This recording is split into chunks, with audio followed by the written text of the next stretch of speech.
बिस्मिल्लाहिर्रहमानिर्रहीम, अस्सलाम वालेकुम वरहमतुल्लाह। साबिक़ DGISI जनरल एहसानुल हक़ ने अफ़गानिस्तान के साबिक़ सफ़ीर मुल्ला ज़ईफ़ की पाकिस्तान में गिरफ़्तारी और फिर अमेरिका के हवाले करने से मुतल्लिक़ जो बयान दिया है, तो ये बयान उन्होंने खैबर मरगला फ़ाउंडेशन की जिस तकरीब में दिया था, उस तकरीब में मैं ख़ुद न सिर्फ मौजूद था बल्कि तकरीब के मुंतज़मीन में शामिल था और इस तकरीब की मेज़बानी या कंपेयरिंग भी मैं कर रहा था। तो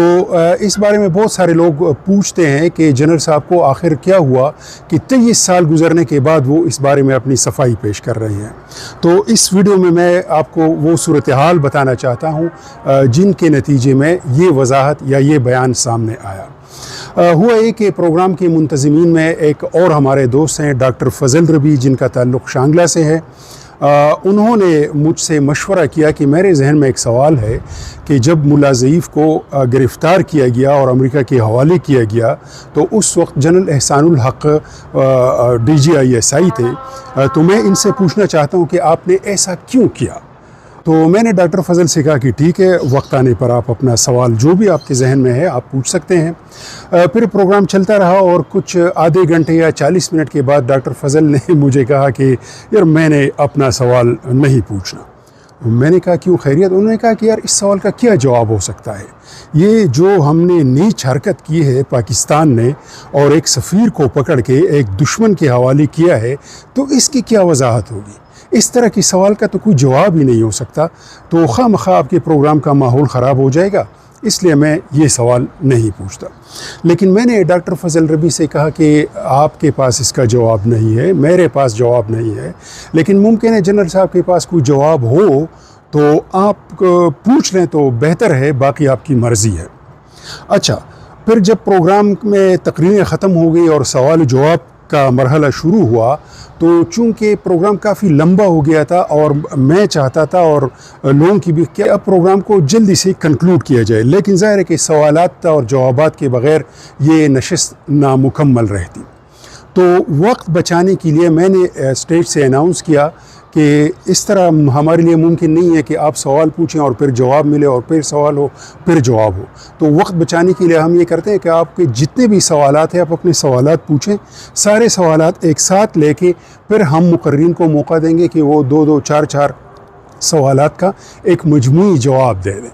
अच्छा, अब कुछ लोग कहते हैं कि आप को जुर्रत नहीं हुई कि आप उनसे कहें कि आपने ये क्यों कहा। इस तरह ऐसी बात नहीं है। हमने इंतहाई सख्त और टू द पॉइंट सवालात यकीनन पूछे हैं, लेकिन तहज़ीब के दायरे में रहकर पूछे हैं।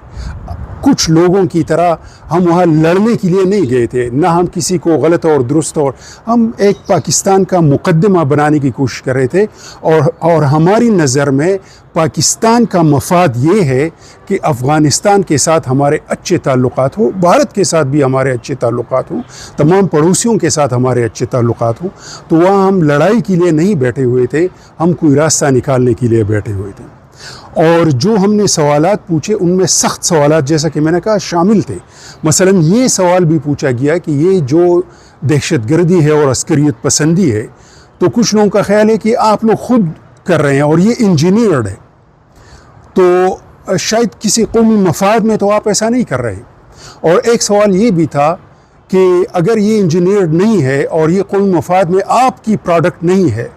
तो फिर दुनिया की एक प्रोफेशनल आर्मी को, इतनी बेहतरीन फ़ौज को मुट्ठी भर दहशतगर्दों का मुकाबला करने में और उनको ख़त्म करने में इतना टाइम क्यों लग रहा है। और इस तरह के और भी सवालात थे, और ये सवालात जब हमने लिए तो आखिर में मैंने इन्हीं अल्फाज को दोहरा के पूछा कि जी ये दहशतगर्दी इंजीनियर्ड है, क्या कोई मफाद में आप लोग ऐसा कर रहे हैं, और अगर कोई मफाद में नहीं है तो फिर आपको फ़ौज को इतना वक्त क्यों लगा दहशतगर्दी से निमटने में। तो हमने सवालात पूछे हैं, लेकिन सवालात का एक तरीक़ा होता है और एक तहज़ीब का दायरा होता है, उससे बाहर नहीं जाना चाहिए। तो 2-3 सवालात हो गए और शायद चौथा या तीसरा या चौथा सवाल डॉक्टर फ़ज़ल रबी का था, और वो इस बारे में था कि मुल्ला ज़ईफ़ को आपके ज़माने में जब आप DGISI थे तो उनको गिरफ़्तार किया गया था, अमेरिका के हवाले किया गया था। हालांकि वो एक दोस्त मुल्क के सफ़ीर थे, एक पड़ोसी मुल्क के सफ़ीर थे, उस मुल्क के सफ़ीर थे जिनका हमारे ऊपर बहुत हक़ है और जिन्होंने पाकिस्तान की दिफा की जंग लड़ी है।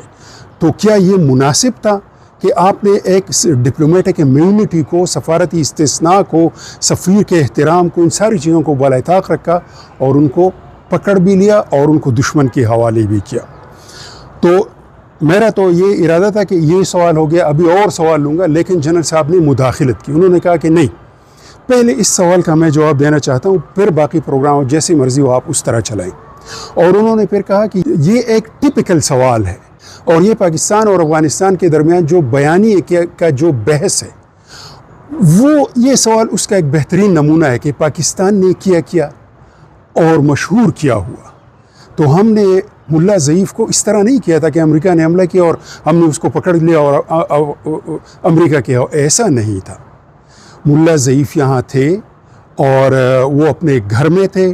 اور ان کے گھر کے سامنے فٹ پاتھ پر ڈیلی، روزانہ بین الاقوامی میڈیا کے کیمرہ مین اور رپورٹر اور خواتین و حضرات کا ایک ہجوم بنا ہوتا تھا، اور ملا ضعیف صاحب باہر آ کے ان سے بات چیت کرتے تھے، اور وہ طالبان کے ایک ترجمان بن گئے تھے۔ اور یہ بھی ہم سن رہے تھے کہ طالبان ایک گورنمنٹ ان ایگزائل، ایک جلاوطن حکومت بنانا چاہتے ہیں جس کا ان کو وزیر اعظم بنانا چاہتے ہیں۔ تو ہم نے ان کو ایک بار نہیں بار بار ریکویسٹ کی کہ آپ ایسا نہ کریں اور یہ رہائش آپ خالی کریں، پاکستان میں جہاں مرضی ہو آپ وہاں چلے جائیں، اسلام آباد میں آپ رہیں گے تو ہمارے لیے مشکلات ہیں، ہم نہیں کر سکتے۔ اور پھر اس طرح کے یعنی مہینوں کے عمل کے بعد ان کو پھر گرفتار کیا گیا اور پھر ان کو افغانوں کے حوالے کیا گیا۔ یہ جنرل احسان کا کہنا ہے، آپ کو اس سے اختلاف ہے ضرور کیجئے، لیکن کیا اختلاف کا اور جمہوری معاشرے میں اور ایک سیاسی ماحول میں اور دو پڑوسیوں کے درمیان اگر آپ صلح اور انصاف اور برابری چاہتے ہیں تو کیا ہمارے لب و لہجے پر ہمیں نظر ثانی کی ضرورت نہیں ہے؟ ایک بزرگ آپ کی رائے کے خلاف بات کرتا ہے تو آپ اٹھ کے اس کو یہ کہہ سکتے ہیں کہ تم جھوٹ بول رہے ہو اور تم نے پشتو کے خلاف اور اسلام کے خلاف اور قانون کے خلاف بات کی اور تم جھوٹے ہو، یہ ہو، اس طرح ہم کہتے ہیں، یا ہم ایک طریقے سے بات کرتے ہیں تاکہ بات آگے جائے۔ ہم تو آپس میں ہیں، پاکستانی آپس میں بیٹھے ہوئے ہیں، تو پاکستانی کا تو آپس میں ایک رشتہ ہے، ہمارا تو افغانیوں کے ساتھ بھی ایک رشتہ ہے، دین کا رشتہ ہے، ثقافت کا رشتہ ہے، تہذیب کا رشتہ ہے، تاریخ کا رشتہ ہے۔ ہم ایک دوسرے کے پڑوسی، ہم ایک دوسرے سے الگ نہیں ہو سکتے، ہمارے پاس اور کوئی راستہ ہی نہیں ہے سوائے اس کے کہ ہم ایک دوسرے کے ساتھ بنا کر رکھیں۔ اب خیبر مارگلہ فاؤنڈیشن نے ایک چھوٹا سا پروگرام کیا ہے جس میں کوئی 100-150 تک کے لوگ آئے ہوئے ہیں، اور اس میں ہم نے کوشش کی ہے کہ یار ہم پاکستان اور افغانستان کے درمیان کوئی بات چیت کا راستہ نکالیں، کوئی مہذب مکالمہ شروع کریں۔ چھوٹا سا ہم نے پروگرام کیا، اور اس چینل پہ جو فیس بک پہ میں نے، اس میں لوگوں نے کیسے کیسے تبصرے کیے ہیں، انتہائی معزز اور مدھم مزاج کے لوگوں نے مثلا یہ تبصرہ کیا ہے کہ آپ کو ایک نیا ٹاسک ملا ہے، آپ امریکہ کے یہ ہیں، آپ اسٹیبلشمنٹ کے وہ ہیں، آپ آرمی کے یہ ہیں، آپ یار نہ ہم آرمی کے، ہم نے ایک چھوٹا سا پروگرام کیا ہے، ہم چاہتے ہیں کہ بات چیت ہو، طریقے سے ہو اور مہذب طریقے سے ہو۔ یہ اگر آپ پاکستان کو برا بلا کہنے کا مقابلہ اور دوڑ آپ نے شروع کی ہے تو اس دوڑ میں آپ کہاں تک پہنچے گے، دوستی تک یا دشمنی تک؟ اور پاکستان میں بیٹھے ہوئے لوگوں سے میری ریکویسٹ ہے